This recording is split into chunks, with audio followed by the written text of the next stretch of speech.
Hello and welcome to my YouTube channel. मैं ज्योति शर्मा आपका Naumika classes में स्वागत करती हूँ। तो बच्चों, आज मैं आपको स्वर के भेद पढ़ाऊंगी और उनका वर्गीकरण आपको समझाऊंगी। ठीक है, तो आप स्वर तो जानते, स्वर किसे कहते हैं? स्वर उसे कहते हैं वे वर्ण जिन वर्ण के उच्चारण में किसी दूसरे वर्ण की आवश्यकता नहीं होती है, उन्हें हम क्या कहते हैं? स्वर कहते हैं। तो आज हम स्वरों के भेद और वर्गीकरण पढ़ेंगे। तो चलिए शुरू करते हैं जल्दी से। स्वरों के भेद।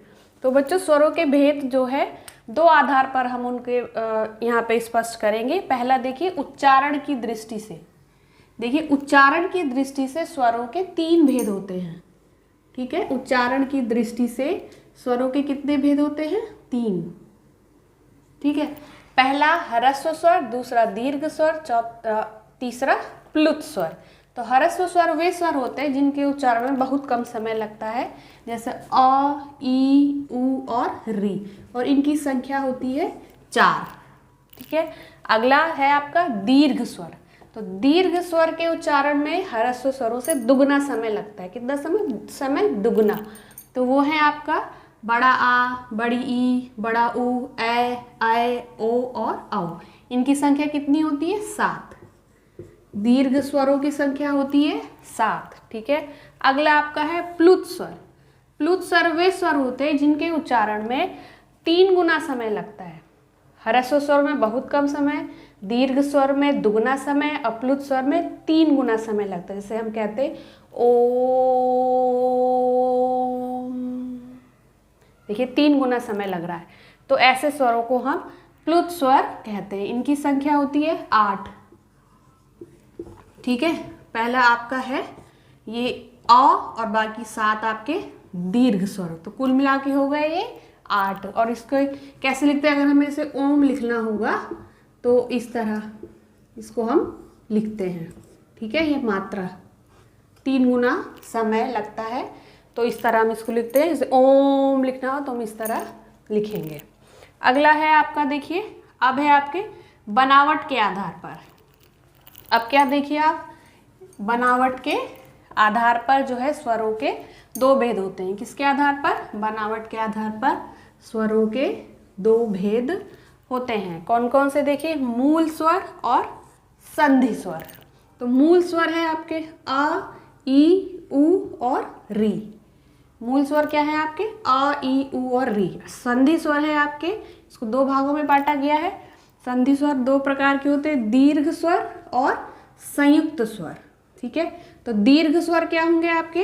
ये देखिए छोटा बड़ा मिलके बन गया आपका बड़ा आ, सॉरी छोटा छोटा मिलके बड़ा आ, छोटी छोटी मिलके बड़ी ई, छोटा उ मिलके आपका बन गया बड़ा उ। तो ये हो गए आपके दीर्घ स्वर। और क्योंकि ये सेम स्वर से मिलकर बन रहा है, आ से, ई से, उ से, इसलिए इनको दीर्घ स्वर कह रहे हैं। और संयुक्त स्वर क्यों कह रहे हैं इन्हें? क्योंकि ये असमान स्वर से 2 स्वर अलग अलग स्वरों से मिलकर बना है, इसलिए ये क्या है? संयुक्त स्वर हैं। ठीक है, ये उच्चारण की दृष्टि से तो ये दीर्घ के ही अंतर्गत आएंगे, लेकिन इसको अलग हम क्यों बोल रहे हैं? क्योंकि ये 2 असमान स्वरों से मिलकर बना है। ये आधार भी अलग है बनावट के आधार पर। ठीक है, तो इसलिए हम इनको संयुक्त स्वर बोल रहे हैं। तो क्योंकि ए बना है आपका अ प्लस छोटी ई से, आय बनाया है आपका अ प्लस ए से, ओ बनाया है आपका अ प्लस छोटा ऊ से, और औ बना है आपका अ प्लस ओ से। ठीक है, ये बहुत इंपॉर्टेंट है, ये बहुत बार एग्जाम में पूछा जाता है। इनमें से ये पूछा जाता है ह्रस्व स्वरों की संख्या, दीर्घ स्वरों की संख्या, प्लुत स्वर किसे कहते हैं। और ये आपका देखिए मूल स्वर आ गया, ये मूल स्वर है। संधि स्वर आपसे पूछ लिया, तो ये आपके संधि स्वर हैं जिनको कि 2 भाग, यानी संधि स्वरों की कुल संख्या कितनी है? 7। 1 2 3 4 5 6 7, कुल संख्या तो इसकी 7 है। और इसको भी 2 भागों में बांट दिया गया है, दीर्घ स्वर और संयुक्त स्वर। ठीक है, अब आपको ये क्लियर हो गया होगा। तो बच्चों ठीक है, अब हम पढ़ते हैं स्वरों का वर्गीकरण। ठीक है, चलिए अब शुरू करते हैं हम स्वरों का वर्गीकरण। तो ठीक है, स्वरों का वर्गीकरण देखिए पहले हम करते हैं मुख विवर के अनुसार, कि हमारा मुंह कितना खुलता है। ठीक है, कितना हमारा मुंह खुलता है, कितना बंद होता है, कितना क्लोज होता है, कितना आधा क्लोज होता है। तो इसके अनुसार पहले हम स्वरों की स्थिति का वर्गीकरण करेंगे, ठीक है। तो पहला है मुख विवर के अनुसार। तो पहले आप इसको समझिए कि विवृत, ये अर्धविवृत, संवृत और अर्धसंवृत होता क्या है, इसका अर्थ क्या है। तो पहले विवृत का अर्थ समझिए। विवृत का अर्थ होता है ओपन, यानी खुला हुआ। मुंह क्या होगा, विवृत मतलब ओपन, यानी पूरा खुला। जैसे देखिए आ, ए, देखिए ए, सॉरी, बड़ा आ और ए, ये आपका देखिए पूरा मुंह हमारा ओपन है, तो ये होगा आपका विवृत। तो विवृत का अर्थ है मुंह खुला हुआ। अगला देखिए अर्धविवृत, यानी हाफ ओपन, ठीक है। अब पूरा मुंह नहीं खुलाएगा, हाफ ओपन रहेगा। जैसे देखिए अ, ए और ओ, ये आपके हो गए अर्धविवृत, ठीक है। अगला देखिए संवृत। संवृत मतलब क्लोज, तो क्लोज मतलब बंद।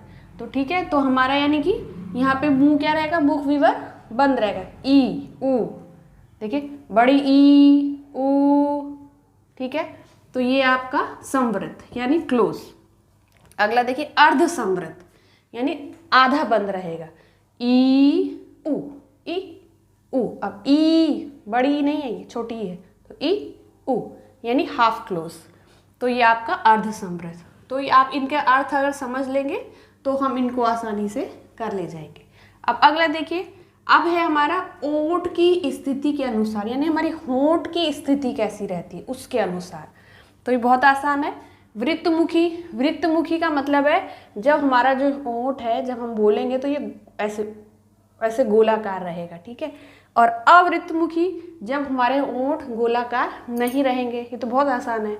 देखिए उ, ऊ, ओ, औ, होंठ हमारा गोलाकार है। उ, ऊ, ओ, औ, होंठ गोलाकार है। तो ये चारों हो गए आपके, छोटा ऊ, बड़ा ऊ, ओ, औ, आपके हो गए वृत्तमुखी, ठीक है।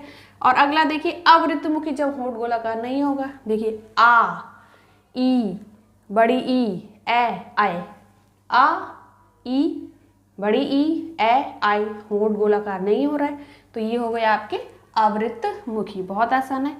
और ये जो छोटा आ है आपका, ये उदासीन है। कभी क्वेश्चन में अगर आ गया कि अ क्या है आपका, वृत्तमुखी, अवृत्तमुखी, कि दोनों में से कोई नहीं, तो आप लोग क्या बोलेंगे, दोनों में से कोई नहीं, क्योंकि छोटा अ आपका है उदासीन, ठीक है। आगे आपको अगला देखिए, आपकी जीभ की स्थिति के अनुसार, कि बोलते समय हम जीभ का कौन सा हिस्सा प्रयोग करते हैं, अगला, मध्य या पश्च, यानी अग्र, मध्य या पश्च, तो उसके अनुसार ये बांटा गया है। तो देखिए अग्र स्वर कौन कौन से हैं। अग्र स्वर है आपका इ, ई, ए, आई, ठीक है। तो हम इस ये अग्र हिस्सा यूज हो रहा है जिह्वा का, तो ये आपके अग्र स्वर हो गए। मध्य स्वर अ, छोटा अ, मध्यम यूज हो रहा है, तो ये मध्य स्वर हो गया। पश्च स्वर, जब हम पिछला हिस्सा यूज कर रहे हैं तो उसमें बड़ा आ, ऊ, बड़ा ऊ, ओ और औ, ये आपके क्या है, पश्च स्वर हैं, ठीक है। फिर से देख लीजिए, अग्र स्वर है आपका ई, ई, ए, आई, ये अग्र स्वर हो गया। मध्य स्वर हो गया आपका अ, और पश्च स्वर हो गया आपका आ, बड़ा आ, ऊ, ओ, औ।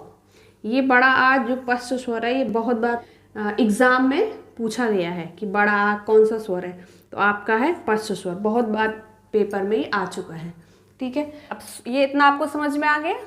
तो स्वरों के वर्गीकरण में उच्चारण और मात्रा के अनुसार भी हम स्वरों का वर्गीकरण करते हैं। चलिए देखते हैं स्वरों का वर्गीकरण उच्चारण और मात्रा के आधार पर, ठीक है। स्वरों का वर्गीकरण उच्चारण और मात्रा के आधार पर।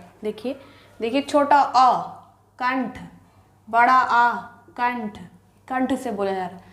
ई तालव्य, बड़ी ई तालव्य। उ ओष्ठ, देखिए उ ओष्ठ, ओठों का प्रयोग हो रहा है। ए आय कंठ तालव्य, ठीक है। ओ आउ कंठोष्ठ, ठीक है। तो इतना आप लोग समझ में आ गया होगा। मात्रा के आधार पर ह्रस्व दीर्घ तो आप जान ही गए हैं। छोटा आ क्या है आपका, ह्रस्व स्वर है। बड़ा आ दीर्घ स्वर, छोटी ई ह्रस्व स्वर, बड़ी ई दीर्घ स्वर, ठीक है। छोटा ऊ ह्रस्व और बाकी सारे क्या है, ये बड़ा ऊ, ए, आय, ओ, औ सब क्या है आपके दीर्घ स्वर हैं।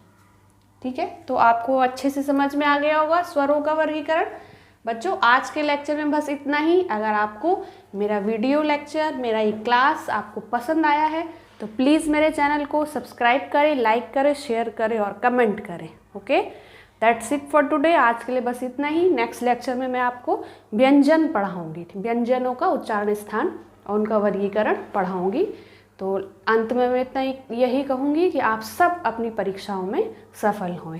Thank you, good bye.